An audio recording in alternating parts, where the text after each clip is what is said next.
올해 초부터 유행하기 시작한 코로나19로 인해 하늘길이 막히면서 해외여행을 나갈 수 없게 되었는데요. 그래서 당연히 국내 여행에 대한 관심이 높아지고 있습니다.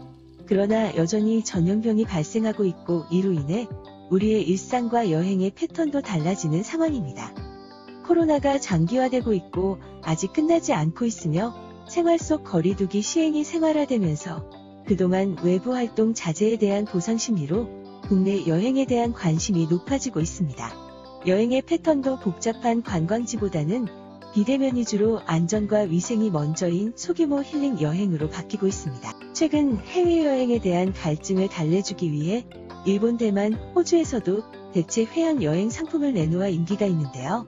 대만에선 제주도 상공을 비행기로 돌아오는 여행 상품이 단 4분 만에 매진되기도 했습니다. 국내에도 에어부산이 도착지가 없는 하늘 여행을 추진 중이라고 합니다. 국내에서도 인적이 드물고 외부와 교류가 적은 곳에서 장기간 체류하는 한 달 살기가 인기를 끌고 있습니다. 여수, 순천 등에서는 한 달 살기 참여자를 모집하는 등 홍보를 하고 있으며 강원도 동해시는 전국 청년 작가 한 달 살기 입주자를 모집했습니다. 단체 관광 대신 소규모 힐링 머무는 여행으로 대체되면서 동해시가 힐링 자연치유센터인 무릉 건강숲을 운영하고 있으며 숙박, 힐링과 체험 등을 할 수 있는 곳이 각광을 받고 있습니다. 하동구는 생활하며 여행하는 장기체류 여행 프로젝트 2020 경남형 한 달살이 참가자를 모집하고 있습니다. 경남형 한 달살이 사업은 패키지 여행에서 체험 체류형 개별 자유여행으로 여행 트렌드 변화에 대응하기 위해 발굴한 사업으로 도내 18개 시 군을 대상으로 지역 특성을 반영한 한 달살이 공모를 통해 올해 처음 추진되고 있습니다. 이 프로그램에서는 하동찻잎 따기 일자리와 연계한 자유여행과 예비 엄마의 몸과 마음을 챙길 수 있는 하동만의 특색 있는 태교여행으로 구성됐습니다. 또한 해광 마을 전체가 호텔로 변신한 정선 마을호텔 18번가가 최근 운영을 시작해서 화제가 되고 있습니다.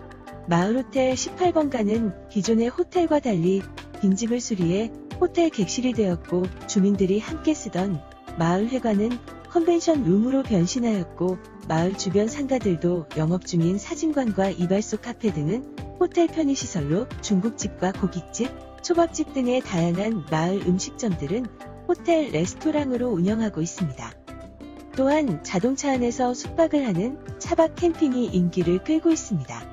비대면 여행의 대안으로 차만 세우면 어디서나 캠핑장이 되는 차박 캠핑이 유행하여 대상 여행지가 주목을 받고 있으며 관련 캠핑 상품도 매출이 높아지고 있습니다.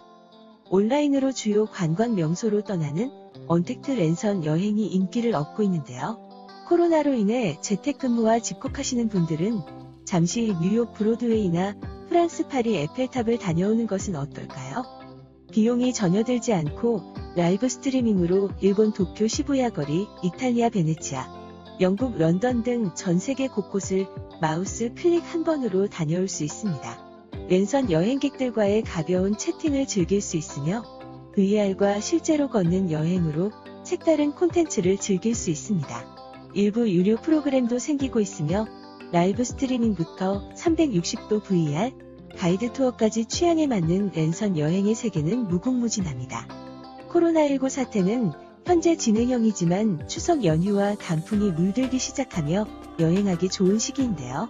한국관광공사는 홈페이지에서 여유롭고 안전한 오늘의 여행법 비대면 언택트 관광지 100선을 소개하고 있습니다.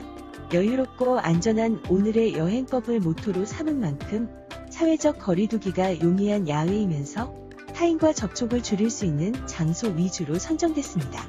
이어서 100가지에 육박하는 촘촘한 안전여행 수칙을 여행자와 관광업소, 행선지별로 세심하게 구분 언제 어디서 감염될지 모르는 상황을 지속적으로 주지하며 충분한 거리를 두고 침신 힐링 나들이를 해야 한다고 강조하고 있습니다.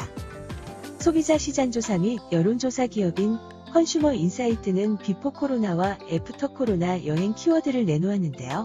여행 소비 심리는 소확행, 즉 일상에서 느낄 수 있는 작지만 확실하게 실현 가능한 행복 또는 그러한 행복을 추구하는 삶의 경향에서 전례 없는 큰 소비 위축으로 절제의 생활화가 되었습니다. 생활의 중심이 집안 밖의 균형을 이루었던 삶에서 감염에 대한 두려움으로 사회적 거리두기로 여행이 힘들어지면서 머무는 곳이 많은 집안 위주의 활동과 소비가 많아지고 있습니다.